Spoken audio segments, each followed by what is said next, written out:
اعوذ باللہ من الشیطان الرجیم، بسم اللہ الرحمن الرحیم۔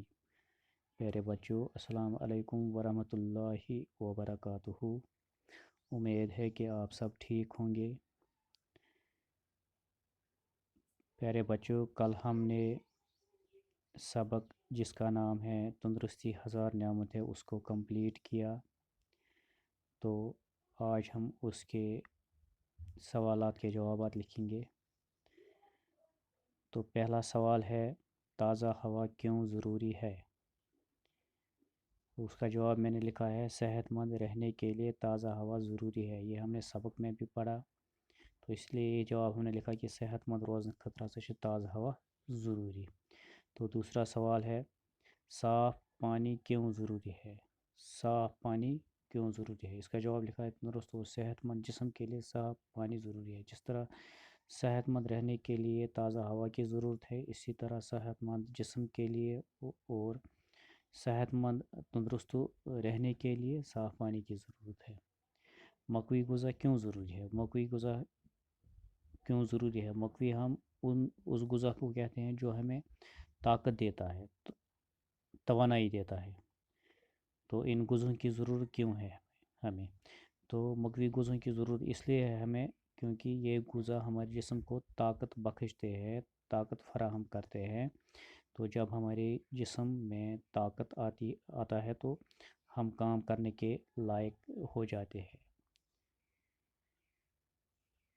تو اسی لیے جسم کو طاقت بخشنے کے لیے ہمیں مقوی غذوں کی ضرورت ہے۔ دو مقوی غذاؤں کے نام لکھیے۔ تو دو مقوی غذاؤں کے نام ہمیں لکھنے، تو یہاں پر میں نے دودھ اور گوشت لکھا ہے۔ اس کے علاوہ دالیں بھی ہیں، سبزیاں ہیں، میوے ہیں، یہ بھی مقوی غذا میں آتے ہیں، یہ بھی ہمارے جسم کو طاقت بخشتے ہیں۔ تو اگلا سوال ہے، مثال دے کر حروف الگ الگ کر کے لکھیے۔ دوسرا سوال ہے، یہاں پر ہمیں حروف کو الگ الگ کر کے لکھنا ہے۔ مثال دی گئی ہے، پانی، پانی کو الگ کر کے لکھا گیا ہے، پ الف نون یہ۔ اسی طرح نیچے دیا گیا تازہ، درخت، ابال، دودھ، ان کو الگ الگ کر کے لکھنا ہے۔ تو میں نے ان کے الفاظ کو الگ الگ کر کے لکھا ہے۔ تو اگلا سوال ہے، دوسرا سوال ہے، یہاں پر مثال دے کر حروف ملا کر لکھے۔ اب ہمیں حروف کو ملا کر لکھنا ہے۔ تو مثال دی گئی ہے، گاف، واو، شین، تے۔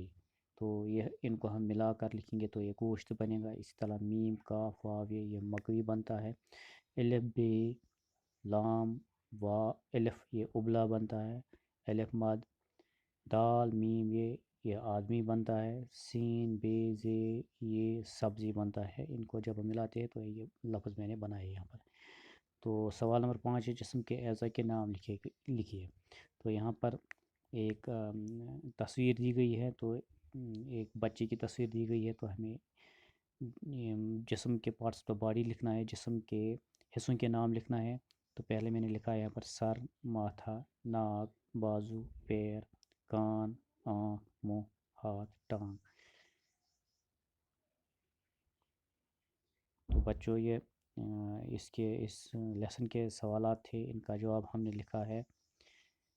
ان سوالات کو آپ اپنی نوٹ بک پر اچھی طریقے سے نوٹ کرنا اور ان کو زبانی یاد کرنے کی کوشش کرنا۔ انشاءاللہ ہم نیکسٹ کلاس، جب دوسرا کلاس پڑھیں گے، اس میں دوسرا ٹاپک اٹھائیں گے۔ تب تک کے لیے اللہ حافظ، شکریہ۔